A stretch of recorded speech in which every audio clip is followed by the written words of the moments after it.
और प्रतापगढ़ में बीती रात दर्दनाक हादसा सामने आया है। कहा जा रहा है कि करीब 100 साल पुरानी जर्जर इमारत अचानक से ढह गई।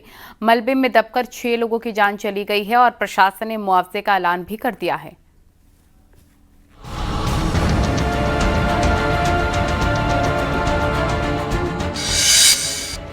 बारिश की मार, उजड़ गया परिवार। 100 साल पुराना मकान ढह गया। हादसे ने छीन ली 6 जिंदगी। रात के वक्त लोग नींद की आगोश में थे। परिवार के 7 लोग एक ही कमरे में सोए थे। बारिश वाला मौसम था। रात में 1 बजे के बाद अचानक दूसरे फ्लोर पर हलचल हुई और देखते ही देखते कमरे का मलबा नीचे फ्लोर पर सो रहे लोगों पर गिर गया। इससे पहले कि किसी को कुछ समझ में आता, सभी मलबे में दब चुके थे। कई चीखें तो मलबे में ही खामोश हो गईं। बताया जा रहा है कि मकान करीब 100 साल पुराना था, जो बेहद ही जर्जर हालत में था, लेकिन हर बार की तरह इस बार की बारिश का सामना नहीं कर पाया। दर्दनाक हादसा प्रतापगढ़ के नगर कोतवाली क्षेत्र के महूली मोहल्ले का है। इस हादसे में एक ही परिवार के 6 लोगों की मौत हो गई। वहीं एक सदस्य की जान बच गई, उसे अस्पताल में भर्ती कराया गया है। मृतकों में परिवार के बुजुर्ग से लेकर महिला और बच्चे तक शामिल हैं। कल से जो लगातार बारिश हो रही है, उसकी वजह से रंजीतपुर चिलबिला जहाँ पे हम अभी हैं, वहाँ पे माहुली में प्रमोद श्रीवास्तव जी का मकान था और उसकी दूसरी मंजिल पे जो एक कमरा बना हुआ था, उसकी छत पुरानी तकनीकी दाबिश के आधार पे बनाई गई थी।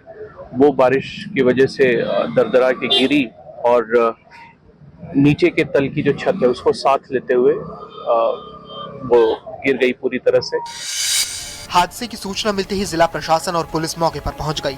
डीएम और एसपी ने घटनास्थल का निरीक्षण किया, परिजनों से मुलाकात की और अस्पताल पहुंचकर घायल अमन श्रीवास्तव का हालचाल जाना। कहा जा रहा है कि पीड़ित परिवार के नाम प्रधानमंत्री आवास योजना स्वीकृत हो चुकी थी। कुछ ही दिनों में घर के निर्माण के लिए पैसा परिवार को मिलने वाला था, लेकिन उसके पहले ही ये दुखद हादसा हो गया। एक ही कमरे में जहाँ पे एसी लगा हुआ था, वहाँ पे परिवार के 7 लोग जो हैं सो रहे थे। उसमें से प्रमोद जी, उनकी पत्नी, उनका एक और लड़का और उनके दूसरे लड़के अमन की पत्नी और 2 बच्चे। इसमें अमन को छोड़कर बाकी सभी लोग दुखद रूप से हताहत हुए हैं। अमन जो है, उनको हल्की फुल्की चोटें लगी हैं और अभी वो वर्तमान में क्लिनिकल ऑब्जर्वेशन में है।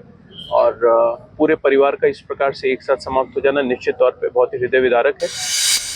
इस हादसे के बाद प्रशासन ने जिले के अधिकारियों को जर्जर भवनों की पहचान कर समय रहते कार्रवाई करने के निर्देश दिए हैं, ताकि भविष्य में ऐसी घटनाएं ना हो सकें। हादसे पर सरकार के निर्देश पर पीड़ित परिवार को 26 लाख रुपए की आर्थिक मदद का ऐलान किया गया है। प्रतापगढ़ से रोहित सिंह के साथ bureau report, news 18 UP Uttarakhand.